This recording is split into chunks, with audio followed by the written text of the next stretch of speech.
So we went from fists of fury to fists of faith. Welcome to the Tradesman.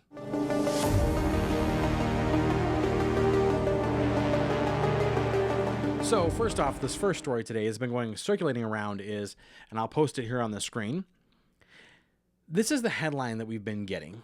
And the headline is that a pastor just randomly attacked somebody and just beat the snot out of him. Well, come to find out, and the story is that there was a neighbor of the church that was having an issue with the church, constantly creating problems and whatever. And they have multiple video camera shots of him flipping them off, all kinds of stuff, right? And maybe there's stuff that goes deeper. Who knows? At this point, this is what we're at. And, well, they got into confrontation, arguments. This man, allegedly, again, we can't confirm nor deny, but allegedly threatened the pastor by saying that he would rape and kill his wife. The pastor said something back along the lines of, I have no idea, but probably along the lines of, well, let's deal with that right now. Because he says something that gets the guy very upset, and the guy comes running at him and swings. The pastor then grapples with him and begins to beat the snot out of that pathetic individual. And exactly what the guy deserved. Now, here's the thing that I kind of want to mention. He was taken to jail. The pastor had to go to jail because of this whole fight thing that's going on.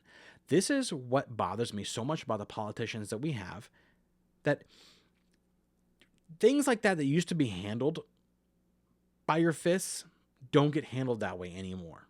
Now, I'm sure there's plenty of abuse, and I get that, where it's misused. But something that Joe Rogan said that is not wrong is that there's so many people mouthing off online because there's not enough people getting punched in the face. And it's very, very true that when society came so lawsuit happy, that the intelligence level of society seemed to drop, especially when it comes from mouths. And you can tell that in the comments that people post. In fact, I had a comment posted on my last video about how I apparently need to go out and touch grass because I, who work in the trades and, do physical manual labor and have been across all America and understand how things work, was just behind my screen. And I gathered from when I looked at his profile that it probably is because maybe he's a Trump supporter and was upset that I was going after Trump, which we should be against anyone who does something wrong. And so if Trump's doing something wrong, I call him out. If your immediate reaction is to defend him, then the question is why? Is it because he's doing the right thing or the wrong thing, or you're following a cult of personality, which can get you in major issues in personal life, in work, church? We can't just follow a person for the sake of following a person. We have to follow God, for one. But two, we also have to use our intellect and our understanding to be able to make sure we're making discerning choices ourselves. Now, we're still sitting at 133 subscribers. I apologize for my hair. I did not realize how bad it was. I'd done stuff to it earlier, and I was out there. I was going out and sharpening knives for my kitchen. Well, not my kitchen, my wife's knives. And apparently it gave me some static to my hair. The grinder, I was using a belt sander, so got him really up to a nice grind. But back into it.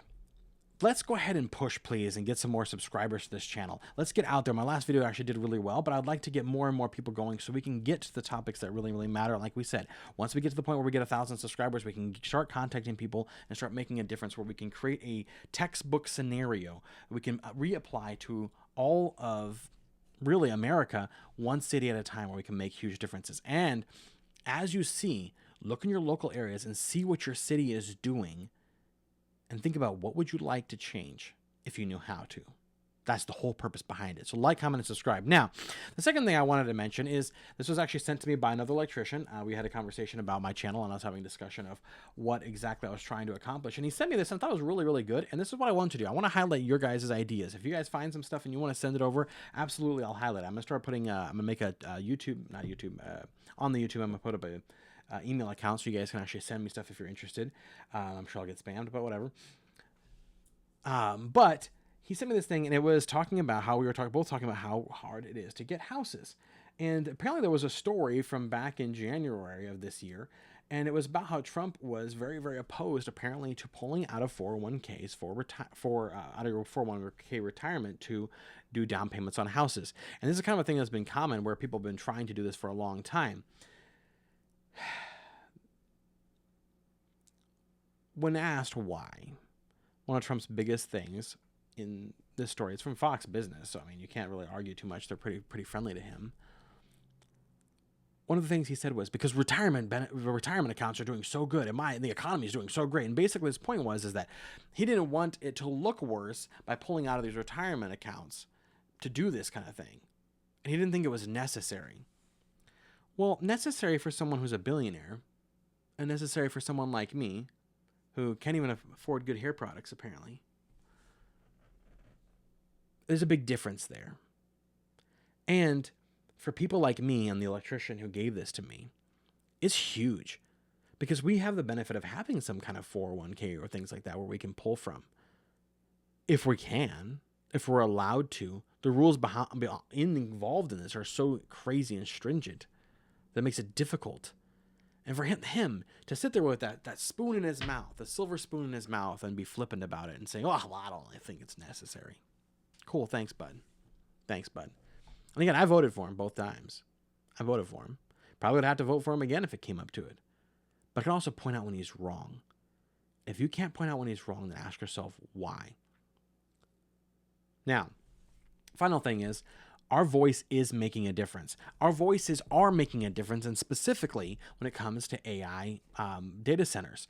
And NVIDIA, if you know what it is, it's a very, very, very big chip maker. But the NVIDIA is talking about how they're trying to work cohesively with special water or liquid cooling systems and heating systems for homes so that they can, if they put a data center into an area, they can heat the homes during the wintertime, and the liquid cooling system will help them to use other things other than just like rivers for cooling their stuff. Now, with that being said, I am still not supportive of the literal destruction that these AI data centers do to the landscape and everything else.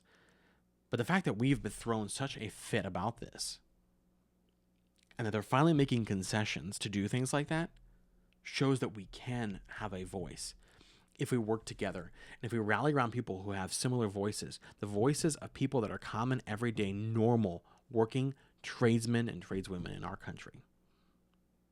And I'd like to be that ambassador for you. So if you would, please like, comment, subscribe. Let's get our channel up to 1,000 subscribers. It would tremendously help. And let the comments come. And even if you disagree with me, like the guy told me I was behind the camera. Get from behind the screen. Dude, this is the time. I got the screen right here. I got a chance to talk. That's about all I do on the computer, really. So put your comment in. Let's have a conversation. I mean, if you were willing to be civil and I could figure out the technology, I wouldn't even mind having you phone in on a conversation for an argument. Let's go for it. Let's discuss it. Let's do it. And then on a final note, along that note, I plan on starting a Twitch channel here pretty soon. I've been working on trying to get all the logistics of that settled and figured out exactly on how to tie the two accounts together and everything. And I'll be doing that on Saturdays in the Saturday morning early. And hopefully that would be a moment where if you have a question, you can actually pose it. It'd be kind of fun. And there's a lot of things I can't get to throughout the weekend I'd like to throw in there. And I think it'd be fun. Let's do it. Thank you so much for watching. Get some rest, because I can guarantee you need it.